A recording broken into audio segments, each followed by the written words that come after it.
Hi, welcome everybody. It's Mike Newton down here at Latham Golf Academy. This video we're going to have a little look at workability of the golf ball between two different styles of club head. So I've got both tailor-made here. I've got the P730, which is a true tour blade iron.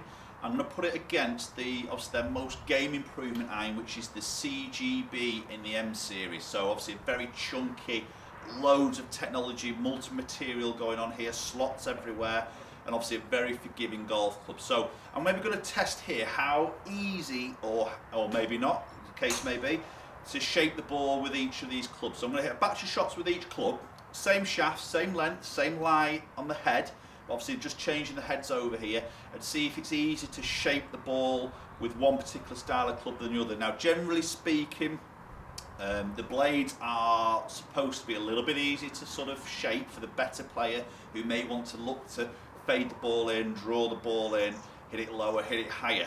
Now obviously there's a difference of lofts between these two golf clubs. The 7-iron in the P730 is 35 degrees of loft, which is really weak for modern lofts nowadays. The CGB, obviously with a game improvement iron, the lofts are always stronger on these, and this is 29.5, so it's a good 5.5 degrees difference of loft here. So we are going to see some differences of distance because of that. But what we're really going to look at today is the left to right dispersion, the right to left. So batch of shots hitting some fades, batch of shots hitting some draws with both heads, and maybe look at some numbers on GC2, HMT, and see if one was easier, and give you a bit of feedback from me personally as to which one might be a little bit easier to shape. Okay, so I'm going to start off with the CGB iron first. Obviously they're TaylorMade's most biggest iron here, loads of technology, tungsten screws in here, slots in the face, slots on the sole, really sort of wide sole, big thick top edge, very confidence inspiring golf because you sit that down by the ball, big profile head. Okay, so first of all I'm going to hit some fades. I'm going to hit three fades with this, and I'm going to hit 3 draws, and we'll move over to the P730. Got myself set up about 180 yards out from the flag here, so we'll start off with some fades.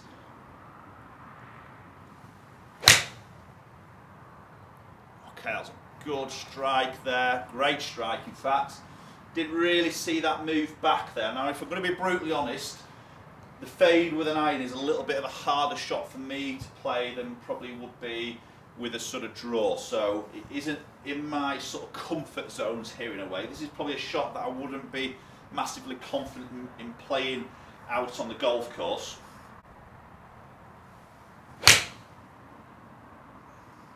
Again, super strike, but I'm just seeing these pull. Okay, I'm not seeing the fade there.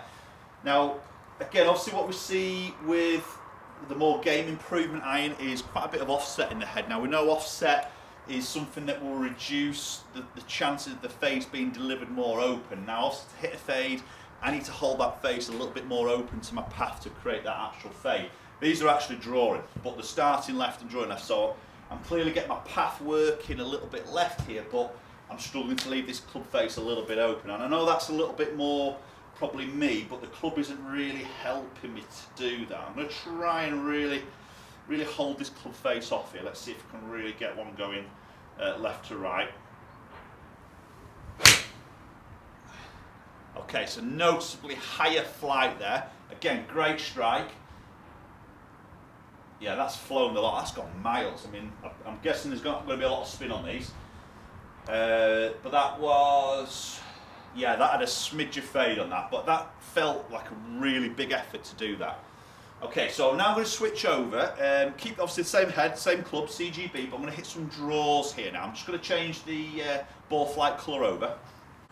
Right, so I'm giving it a yellow ball flight for this one, so CGB iron again, but I'm going to hit 3 draws this time. Okay, let's see how this works out.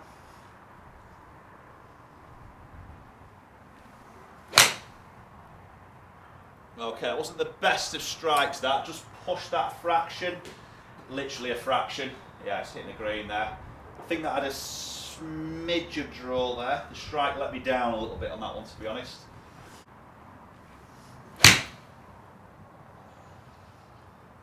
Okay, that's got a little bit of draw on that, so clearly I'm finding it easier to draw than a fade. Now we'll see again.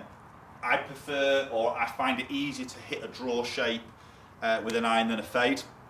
But obviously with that offset head, you know, it's probably allowing me to create that shape a little bit easier than maybe the left to right shape. Again, super strike there, and got that little draw happening there. Okay, right, so what I'm going to do now, guys, I'm going to take the head off this shaft, put the P730 head on, and do the same process, 3 fades, 3 draws, and then we'll go and look at some numbers in a little bit more detail. Okay, so, as I say, we've now got the P730 bladed head here, so obviously, visually it's such a smaller head here, smaller appearance behind that golf ball. Obviously it doesn't fill you as near as much confidence as it does with the big CGB head. Very little offset here, okay, obviously the sole becomes a lot thinner, okay, so you know that generally helps you to try and manipulate the blade coming through the turf to again try and shape the golf ball in different directions. So hopefully we're going to see some differences here. I'm going to give you a little bit of feedback. Obviously we're going to look at some numbers. So I'm going to hit my 3 fades first. Same shaft here, same Y angle, which is a couple of degrees upright. So it's exactly the same as CGB. I'm going to play a couple of 3 fades first.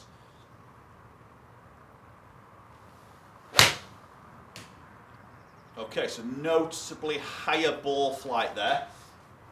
I think that's trying to fade a little bit. Very different distance number there. I mean, that CGB went miles. The spin was really low on the club head there, so that was very different there. Again, really high ball flight. That's definitely faded that one.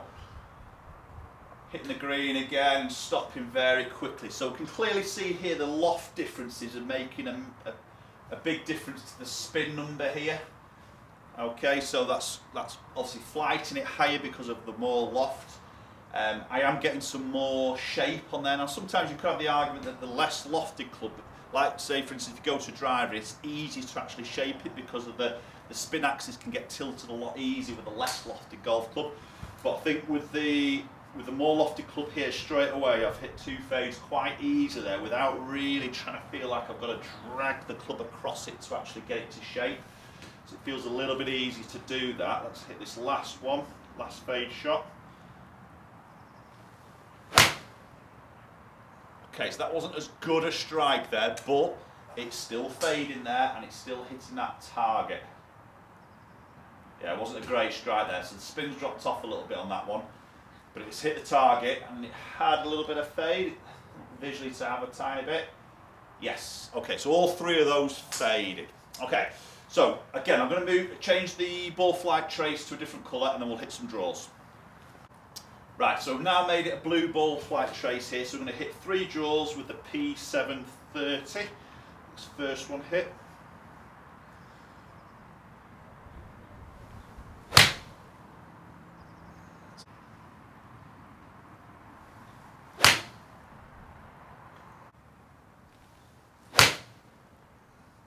That's a better shot, good strike again. Nice high ball flight.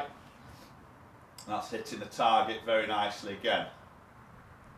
Okay, so straight away I'm seeing some really good dispersion front to back there with the P730 against the CGB. Spin number's obviously a lot better there in terms of getting a control of that golf shot. Now it is a very cold day down here at Living Golf Academy.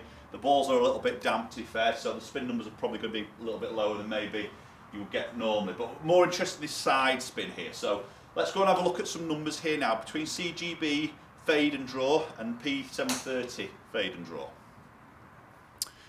Right, so let's look at some numbers. So there's the ball traces from all the shots I've hit there. I'm just going to look at the dispersion rings first, which is quite interesting. So you can clearly see CGB, the white and the yellow there, and against the P730. So obviously the distance I moved myself, I kept myself the same. Obviously lost very different, so that's why CGB's gone further. But see a lot tighter on the shot dispersion rings there with the P730, which is good. So let's have a look into some numbers, a little bit more detail here. And sort of one I'm more interested in. The first one, I forgot to rename this, but this should have been CGB fade here. So we're going to look at some averages first. So we're going to look at side spin. So that was my fade. Actually, L is left spin there. So I've actually drew it. Okay, on average, I've drawn it. That last one I got 78R, which is right spin, which is fade spin. So I struggled to fade that, and I mentioned that on there. Drawing wasn't too much of a problem because that's more my shape, and to be fair, the offset of the head will probably result in that. See, spin's so low there. I mean, that's, again, it's a cold day, balls are a little bit wet, to be fair, so spin numbers are going to get low. So we expect them to be a little bit higher when it's dry, but obviously a stronger lofted golf will get some very low spin numbers there. So P730 fade, P730 draw, so we can see here the fade 175R, so each one of those faded and quite small amounts, so very controllable, which is great. And then the draws, you see they're all L, so all left spin. So for a right-handed golf, that's draw, so 320, 136, 149, averaging 201.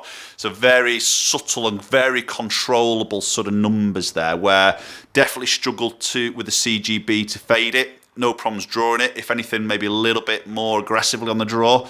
P730, a lot more controllable. Okay guys, so there we have it. A little test done in terms of shaping the golf ball, workability of the golf ball between two obviously very different golf clubs, and one extreme to the other with the traditional blade against the game improvement iron. So again, this maybe is another thing you may want to have a little look at, depending on how advanced your game is, whether you're a shape of the golf ball, whether you'd like to draw it in, you like to fade it in, possibly if you're in single figures and you're maybe trying to strive to be that, get to that next level. This is possibly part of the game that can allow you to do it, to be able to shape it into different sort of pin positions on greens, really. And then maybe looking at golf clubs and irons when you're going through the buying process as to regards to, what's going to allow you to sort of shape that golf ball. So this is possibly something you may want to go through a fitting session. Obviously we're looking at shafts, we're looking at length, lie, grip, thickness, weight, everything like that. But at the same time, it may be good towards the end to maybe say, right, okay, to your fitter, let's see if we can draw some, let's see if we can hit that low one, that fades, and shape the ball, and see how comfortable you feel of doing that. Because that, again, that's going to make your game that much better. Yes, obviously, your technique will play a part of how you can shift your path to actually create the shape of shots. But as you can probably see there, for me personally, the P730 was tons better because I felt more control. I could shape it both ways quite consistently and quite easy with a lot of control.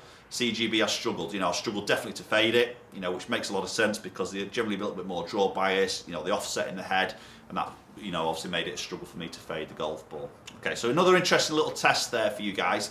So do comment down below. Let me know your thoughts there. Is this something that you've gone through a fitting process in terms of shaping the shots, or is shaping the shots not too much of an issue? But to be honest, you might be hitting a particular shape of shot and you're trying to reduce that a little bit, and a certain club head may just allow you to do that. Let me know your thoughts. Comment down below. Do follow me on my social media platforms. The links are all in the description down below. Offering online lessons as well, which a lot of you guys are taking up, and we'll do some great work with some of you guys out there, just through online videos, sending videos over, me and analysing it and sending it back, and get some really good response on there and some really good work and feedback and results from you guys. So again, the link's down there for a little bit more information regarding online lessons with myself. Do hit that subscribe button, and hopefully we'll catch up with you all very soon.